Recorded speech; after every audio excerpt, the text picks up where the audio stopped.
તમને સ્પર્શતા તમામ સમાચારોની છે અમને ફિકર, એટલે જ હું આપના માટે લઈને આવ્યો છું પ્રાઇમ 9 વિથ જીગર. પ્રાઇમ 9માં આજે વાત ભારતીય આશ્રમ અને તેની સાથે સંકળાયેલા 50 કરોડના વિવાદની.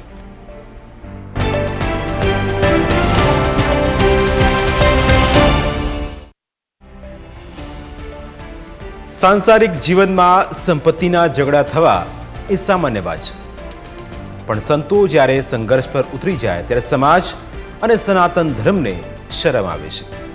જેને આપણે પૂજનીય માનતા હોઈએ એ જ જો સંગ્રામ પર ઉતરી આવે તો દુઃખ થાય. આજે વાત ભારતીય આશ્રમ અને તેના વિવાદની કરવી છે. અમદાવાદના સરખેજમાં આવેલ ભારતીય આશ્રમ ફરી વિવાદમાં આવ્યું છે.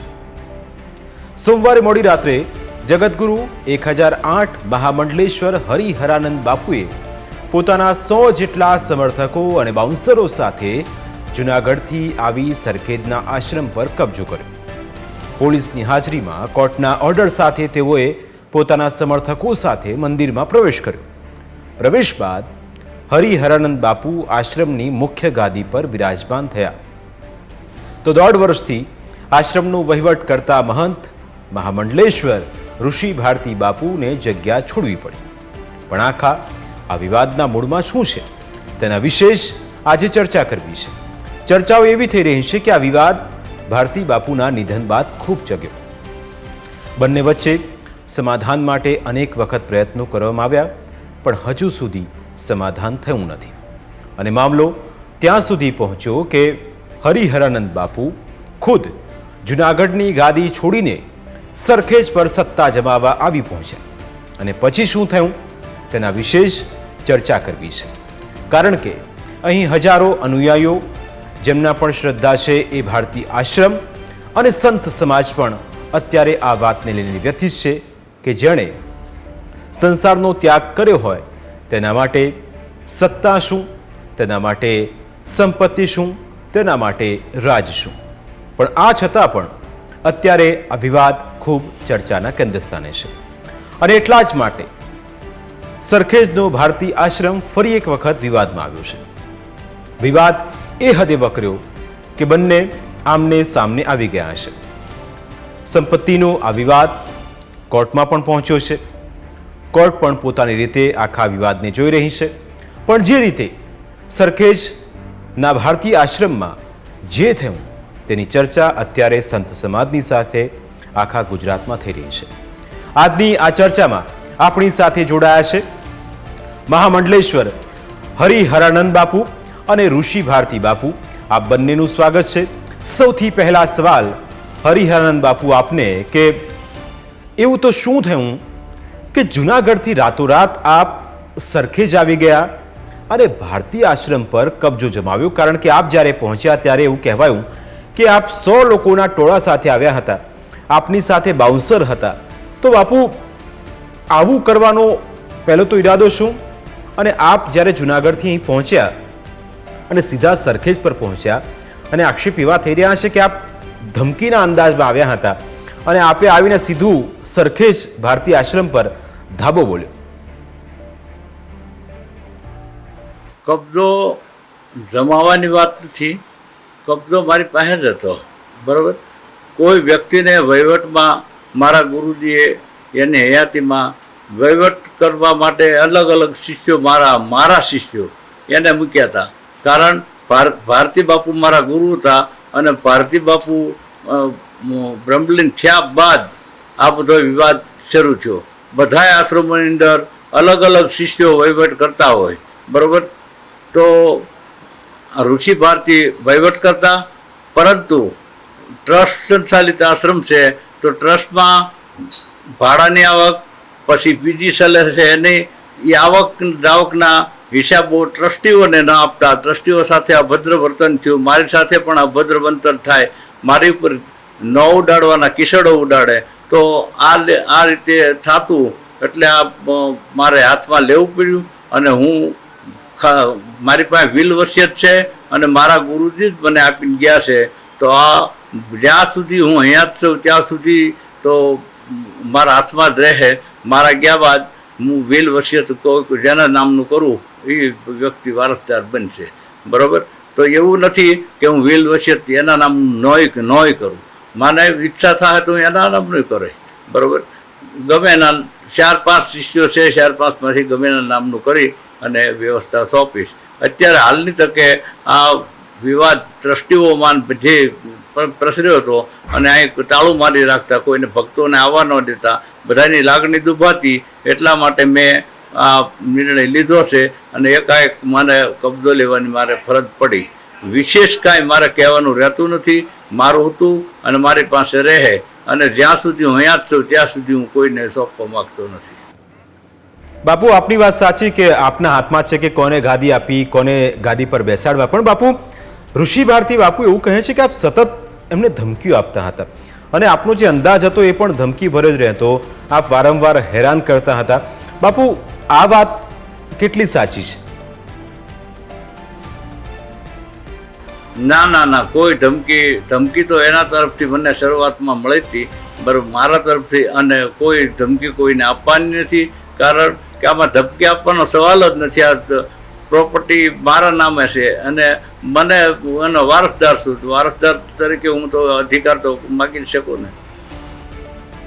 બાપુ, આપ અને ઋષિ ભારતી બાપુ બંને ભારતી બાપુની એકદમ નજીક હતા, તો પછી બાપુ સંઘર્ષ છે એનો એવું તો શું થયું કે તેમના નિધન બાદ આ વિવાદ એટલો બધો વકર્યો કે છેક આ હદ આવી ગઈ? હા, ભારતીય બાપુ દેવ થયા પછી 6 મહિના બરોબર ચાલ્યું. 6 મહિના પછી અમારા ટ્રસ્ટી મુકેશભાઈ મેનેજિંગ ટ્રસ્ટી બન્યા, એની સાથે અભદ્ર વર્તન થયું. પછી બીજા ટ્રસ્ટીઓ સાથે અભદ્ર વર્તન થયું. પછી મારા સાથે પણ અભદ્ર વર્તન હજી પણ થાય છે, ખૂબ જ. તો એના કારણે આ વિવાદ થયો, વિવાદ વધતો ગયો. બાકી કોઈ વિવાદમાં પડવાનું નથી અને મારે કોઈ આ સાથે હોડમાં ઉતરવાનું નથી. કોઈ મારી પરંપરા હતી ગુરુ શિષ્યની. મારા ભારતી બાપુ મારા ગુરુ હતા અને મારા ગુરુના સ્થાન ઉપર મારા વિલ વસિયત પ્રમાણે મારો અધિકાર હતો, એટલે હું બેઠો છું. બાપુ, મારે પણ સમજવું છે કે આ 50 કરોડના આશ્રમમાં એવું શું છે કે તમારે અહીં આવવું પડ્યું અને જ કબજો જમાવવો પડ્યો? કારણ કે સ્થિતિ આપ જ્યારે આવ્યા ત્યારે ઋષિ ભારતી બાપુ અને એમના સમર્થકો પણ કહેતા હતા કે હરિહરાનંદ બાપુ આવ્યા ત્યારે તેમનો મિજાજ કંઈક અલગ હતો. ગમે ત્યાં વિવાદ સંપત્તિને લઈને થતો હોય છે, બરોબર. તો સંપત્તિ માટે માથે છે, પણ મારે એને નહોતું આપવું એવું નહોતું. આ વિવાદો થયા એટલે મને એમ થયું કે હવે મારે પોતાને બેસવું પડશે, એટલે મારી ફરજ બની, એટલે હું બેઠો છું.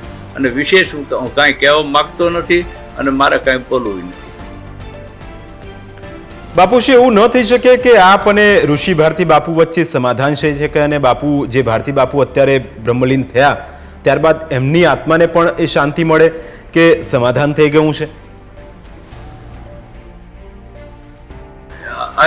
અત્યારે કોઈ એવી સમય નથી કે સમાધાન થાય. સમાધાન થાય તો આગળ જોઈ છે. બાપુ, આપને લાગતું નથી કે આ પ્રકારના વિવાદથી આપની છબી ખરડાઈ રહી છે, ભારતી બાપુનું નામ ખરાબ થઈ રહ્યું છે? આ ભારતી બાપુ સાથે નામ જોડાણેલું છે. હમણાંના તમે હોર્ડિંગો લગાડેલા જોવો છો, એની અંદર ક્યાંય મારો ફોટો કે કોઈ વસ્તુ છે નહીં, તો એ ખોટું નથી લાગતું? મારા શિષ્યો કાંઈ કાર્યક્રમ કરતા હોય તો મારો બધાના ફોટા લગાડે તો મારો ફોટો હોવો જોઈએ કે નહીં? હા, તો એ કાંઈ છે નહીં. બધા જોઈ શકે, નરું સત્ય છે, બરોબર ને. સારા પાયા વિહમણું છે બધું, પણ છતાંય જે છે એ દૂધનું દૂધ ને પાણીનું પાણી થઈ રહે છે. બિલકુલ બાપુ, આપના વિશે અને આપની જે તમે કહી રહ્યા છો એના વિશે આપણે ઋષિ ભારતી બાપુ સાથે પણ વાત કરીશું. પણ બાપુ, મને આપને એ સવાલ છે કે આપની હવે આગામી રણનીતિ કયા પ્રકારની રહેશે? કોર્ટમાં આખો મુદ્દો ગયો ને હવે આપ સીધા અહીં પહોંચ્યા છો, આપની રણનીતિ કયા પ્રકારની હશે? કોઈ વસ્તુની નહીં, લડાઈ કોઈ વસ્તુની રહેશે જ નહીં. લડાઈ કરવાવાળા આપણે માણસ નથી, બરોબર. એટલે કોઈ પ્રકારની લડાઈ નહીં. મારું છે ને, માટે હું ત્યાં સુધી અહીંયા જ છું, ત્યાં સુધી હું અહીંયા રહીશ. બિલકુલ બાપુ, એટલે આપની કોઈ રણનીતિ નથી. પણ બાપુ, આપ આપના અનુયાયીઓને શું કહેવા માંગો છો? કારણ કે આપના હજારો અનુયાયીઓ છે અને એ જ જો આવું જુઓ તો એમના માનસ પટલ પર પણ કંઈક ખરાબ અસર ન થાય? બાપુ, બસ બધાએ સાથ સહકાર આપો અને સત્ય સાથે જોડાઈ દો એવી પ્રાર્થના. અસ્તુ. જય ગિરનારી. બિલકુલ બાપુ, આપનો અંગત મત હોઈ શકે અને આપનો જ વિચાર હોઈ શકે. આ હતા હરિહરાનંદ બાપુ. પણ આપણે ઋષિ ભારતી બાપુ સાથે પણ વાત કરીએ અને એમનું શું કહેવું છે એ પણ સાંભળીએ, કારણ કે એમના પર જે વીતી છે એ જ કહી જાણશે. કારણ કે હરિહરાનંદ બાપુ કહે છે કે ઋષિ ભારતીના તમામ આક્ષેપો પાયા વિહોણા છે. ઋષિ ભારતીનું આ બાબતે શું કહેવું છે, ઋષિ ભારતી બાપુ સાથે જ વાત કરીએ.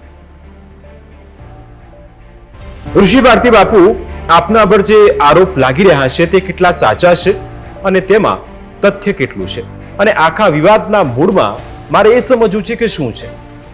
જુઓ બાપુ 2021 11 એપ્રિલના રોજ બ્રહ્મલીન થયા ત્યારથી મારી ઉપર સતત માનસિક ટોર્ચિંગ, અન્યાય અને મારી સાથે જાતિપાતિના પણ ભેદભાવ કરવામાં આવ્યા છે. અને અત્યાર સુધી ખૂબ મને ડિસ્ટર્બ કરવામાં આવ્યો, છતાં મેં મારી મર્યાદા રાખી હતી અત્યાર સુધી. અને 2010માં પણ બાપુએ મારું સબ રજિસ્ટ્રેશન કરાવ્યું વિલનું, એ પણ મેં છેલ્લે મીડિયામાં દેખાડ્યું હતું. અને 2021માં છેલ્લે કર્યું છે. અને એ જે ગઈકાલે મારી ગેરહાજરીમાં ટ્રસ્ટીઓ અને બાઉન્સરો લઈને આવ્યા, તો ચેરિટી કોર્ટ હોય, સેશન્સ કોર્ટ હોય, એણે ઓર્ડર કર્યો હોય તો મને સ્વીકાર્ય છે. પરંતુ ઓર્ડર કર્યા વગર એ લોકો જો આવ્યા હતા તો એ હું વ્યક્તિગત રીતે હરિયાનંદ ભારતીનું આ જે બિહેવિયર છે એને વખોડું છું. કારણ કે સંત હંમેશા પરોપકારાય સતામ વિભૂતય, એ હંમેશા પરોપકારનું કાર્ય કરતો હોય છે. અને સાંસારિક લાઈફમાં જર જમીનને જોરું એ ત્રણેય કજિયાના છોરું, આ કહેવત આપણે વર્ષોથી કહેવાતી આવી છે. અને જીગરભાઈ, હું કહું કે જ્યારથી 2008થી બાપુને હું મળ્યો ત્યારથી મારો કોઈ એવો આશય નથી રહ્યો કે હું આ પ્રોપર્ટી પડાવી લઉં, કે આ સંપત્તિ લઈ લઉં, કે પૈસા હું હડપી લઉં. આશ્રમમાં અત્યાર સુધી બને ત્યાં સુધી મેં મારા ભક્તોમાંથી દક્ષિણા ભેગી કરી અને આશ્રમમાં વાપરી હશે. ભેટા હોય ત્યારે પૈસા મેં આપ્યા હશે, અને એના પણ મારી પાસે એવિડન્સ છે. ગઈકાલે એને જે મીડિયામાં મારા ઉપર આક્ષેપ કર્યો છે તદ્દન પાયાવિહોણો છે. અને મારી પાસે અત્યારે એવિડન્સ છે કે આશ્રમમાંથી એ લોકો પૈસા વાપર્યા છે. અને અત્યારે પણ પ્રોપર્ટી ટેક્સના લગભગ 20 લાખ જેટલા પૈસા બાકી છે. મેં લેખિતમાં પણ ઉલ્લેખ કર્યો હતો કે આશ્રમ અત્યારે લોસમાં ચાલી રહ્યો છે અને આપની પાસે 25 લાખની એફડી પડી છે, ટાવરનું અને એફડીનું ભાડું આવે છે, તો ધીમે ધીમે તમે આ પૈસા ભરી અને આશ્રમને વ્યાજમાંથી બહાર કાઢો. છતાં એ લોકોએ ધ્યાન નથી આપ્યું અને એ ટાવરના પૈસા પ્લસ વ્યાજના પૈસા પ્લસ છેલ્લે એ લોકોએ દાનપેટીના તાળા પણ તોડ્યા હતા, એ પૈસા પણ લઈ ગયા. એનો હિસાબ એને ક્યાં નાખ્યો મને ખ્યાલ નથી. એટલા માટે મારી પાસે તો એવિડન્સ સાથે છે કે મેં 5 રૂપિયા વાપર્યા તો મારે એની પહોંચ પણ છે, અને બીજો ખર્ચો કર્યો હોય તો એની પણ મારી પાસે પહોંચ છે. એટલે હરિયાનંદ ભારતીએ જે આર્થિક વ્યવહારના મારી ઉપર આક્ષેપ કર્યા છે તદ્દન પાયા વિહોણા છે. અને મારી પાસે આ એવિડન્સ છે. જો છેલ્લે મેં એને લેખિતમાં આપ્યું હતું કે આશ્રમનું નુકસાન થઈ રહ્યું છે તો આપ એફડી આપની પાસે પડી છે તો આપ ભરો. છતાં એ લોકોએ હજુ સુધી ભરી નથી. અને પ્રોપર્ટી ટેક્સમાંથી ઘણીવાર પાછા નોટિસો આવેલી છે છતાં પણ નથી ભરી. અને છેલ્લે તમે જુઓ લગભગ આ પહોંચ્યો છે બધી કે મારા ઉપર આક્ષેપ કરે તો મારી પાસે એનો જવાબ છે કે આ લગભગ એક પહોંચ દાખલા તરીકે 30/3/2024માં લાઇટ બિલના પૈસા આશ્રમમાં નહોતા ત્યારે 33,000 મેં બહારથી ઉઘરાણી કરીને ભરેલા છે. બાપુ, તો પછી આખો વિવાદ ક્યારથી શરૂ થયો? આપ કહો છો કે કાસ્ટિઝમના કારણે આપને હેરાન કરવામાં આવતા હતા અને વારંવાર આપને ધમકીઓ પણ આપવામાં આવતી હતી. તો આખા વિવાદના મૂળમાં મારે ફરી વખત એ સમજવું છે કે શું છે, અને કારણ કે આપ જે કહી રહ્યા છો તેમાં તથ્ય કેટલું છે? મારી સાથે કાસ્ટિઝમનો મુદ્દો ખૂબ ભયંકર રીતે બાપુ બ્રહ્મલીન થયા ત્યારથી ઉઠાવવામાં આવ્યો છે કે આ ગાદીમાં અમુક સમાજનો સંત બેસે, અમુક સમાજનો સંત ન બેસી શકે. તો 2010માં બાપુએ સબ રજિસ્ટ્રેશન કરાવેલું વિલ છે, 2021માં પણ કર્યું છે, બરાબર. અને હજુ કોર્ટે કોઈ ચુકાદો આપ્યો નથી. સેશન્સ કોર્ટ હોય કે ચેરિટી કોર્ટ, એ કોર્ટના આદેશ વગર એ લોકો કબજો લેવા આવે એ તો કાનૂન અને ધર્મના વિરોધમાં છે. અને સંત ક્યારે પ્રોપર્ટી માટે હોતો જ નથી. સંત માટે એવું કહેવાયું છે કે પરોપકારાય સતામ વિભૂતય, હંમેશા એ પરોપકારનું કાર્ય કરતો રહે. અને મને તો જે બાપુની નિષ્કામ ભાવે સેવા કરવાનો અવસર મળ્યો 2008થી છેલ્લે 2021 સુધી, છેલ્લે બાપુને કોરોના હતા ત્યારે પણ લગભગ 15-20 દિવસ સુધી કોરોના હતો છતાં પણ એ રૂમમાં મેં સેવા કરી છે. ત્યારે કોઈ શિષ્યો સાધુ સંત સેવા કરવા આવ્યા નહોતા. તો આ સેવા એનું ફળ મને અત્યારે આવું મળી રહ્યું છે કે મારી સાથે આટલો અન્યાય, મારી સાથે આટલો ભેદભાવ, સતત 3 વર્ષથી માનસિક ટોર્ચિંગ, સતત ત્રાસ આપવાનો, તો એક વડીલ તરીકે જો એ આવું કાર્ય કરતા હોય તો હું તો એમ કહું ધર્મના વિરોધમાં છે. અને બાપુની જે આ દિવ્ય પરંપરા છે એમાં જે એની મેન્ટાલિટી મારે તમને કહેવી છે કે જે સરખેજમાં મહામંડલેશ્વર કલ્યાણાનંદ ભારતી બાપુ હતા, આ એક મારી પાસે એવું એવિડન્સ આવ્યું છે. આ ફોટો છે 31/3/2021નો શ્રી ભારતી આશ્રમમાં ફેસબુક ઉપર ચડાવેલો છે, બરાબર. એમાં કલ્યાણાનંદ બાપુ ને હરિયાનંદ બાપુ બેને ચાદર વિધિ કરાવેલી છે, બરાબર. અને પછી એણે ફેસબુકમાં એ ફોટો બદલી અને કલ્યાણાનંદ બાપુને અહીંથી કાઢી નાખ્યા, ફૂલનો ગુલદસ્તો મૂકી દીધો અને પોતાનો એકનો રાખ્યો છે. તો સંત એક વડીલ છે કલ્યાણાનંદ ભારતી બાપુ, એને પણ માનસિક ટોર્ચિંગ કરવામાં આવતા હતા. જે સિસ્ટમ મારી સાથે અત્યારે થઈ રહી છે. બિલકુલ બાપુ, આપ કહો છો કે સતત ધમકીઓ મળતી હતી, તો હરિહરાનંદ બાપુ તરફથી કેવા પ્રકારની આપને ધમકીઓ મળતી હતી? ને આપ કહો છો કે જ્યારે આશ્રમ પર તે આવ્યા ત્યારે તેમની સાથે 100 લોકો હતા અને બાઉન્સર પણ આવ્યા. 10માં સબ રજિસ્ટ્રેશન કરાવેલું હતું, બરાબર. એ તો મેં ગયા વર્ષે પણ દેખાડ્યું હતું. અને આ વિલનામું જે 2021નું છે એ મારી પાસે વાયા મીડિયા આવેલું છે. અને એ સાચું છે ખોટું છે એ તો કોર્ટ સાબિત કરશે. મેં ગયા વર્ષે પણ કીધું હતું. અને કોર્ટ એમ કહે છે કે આ ખોટું છે, ચાલો ચુકાદો આપી દે, તો ઋષિ ભારતી હંમેશા એગ્રી છે. હરિયાનંદ ભારતી બાપુને ત્યારે પેલો હાર પહેરાવશે અને તમે અત્યારે સંભાળો. પણ કોર્ટના ચુકાદા વગર તમારે આવી રીતે એક ગુંડા ટાઈપની રીતે આશ્રમમાં આવવું, બાઉન્સરોને લઈને, એ માનસિકતા કેવી દર્શાવે છે એની? સંત તરીકેની માનસિકતા આવી ન હોઈ શકે. આ ફોટા ગયા વર્ષના છે, બરાબર. એ લોકો આવી રીતે ધમકી અને શબ્દોમાં નથી આપી, પણ એ માહોલ આખો એવો બનાવે છે કે મારો જે સ્ટાફ હોય તો એને ભયભીત કરી દેવાના, એને દબાવીને રાખવાના, અમે કહીએ તો જ કામ કરવાનું. આજે પણ એ લોકોએ સવારે ટ્રસ્ટીઓએ બધાએ મારા સ્ટાફને ધમકી આપી છે. મારી સામે અમુક મારો પર્સનલ પીએસઓ છે સંતોષજી, એને પણ ધમકી આપીને આજે આશ્રમમાંથી બહાર કાઢવાનો પ્રયાસ કર્યો છે. આજનું સવારનું જે ઘટના ઘટી છે, તો કોર્ટે આદેશ નથી આપ્યો એની પહેલા આવું વર્તણૂક શા માટે કરવામાં આવે છે?